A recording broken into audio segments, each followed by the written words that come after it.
অসমীয়া ভাষাক লৈ পুনৰবাৰ উদ্ভট মন্তব্য মৌলানা AIUDF সাংসদ বদৰুদ্দিন আজমলৰ ৰাজহুৱা সভাত আৰবী ভাষাৰ বেনাৰৰ সপক্ষে যুক্তি দিবলৈ গৈ আজমলৰ মন্তব্য অসমীয়া ভাষাত লাখ লাখ আৰবী ভাষাৰ শব্দ আছে অৱশ্যে বিতৰ্ক হোৱাৰ বাবে সভাৰ পৰা আৰবী ভাষাৰ বেনাৰ আঁতৰাবলৈ নিৰ্দেশ দিয়া বুলি প্ৰকাশ কৰে মৌলানাজনে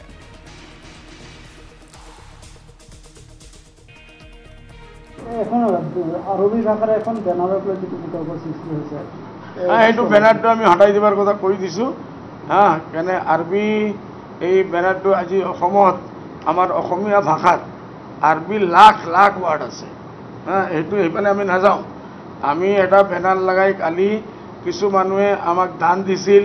যে পিওর ড্রিঙ্কিং ওয়াটার আমার ইয়াত নাই হাজার কিসিমৰ বেমাৰী টেমাৰী পানীৰ ভিতৰত থাকে সেইটো মই কৰিছোঁ বেনাৰ লগাই আছিল মই খেয়ালো কৰা মই ইনভাইট কৰিছোঁ মই কৈছোঁ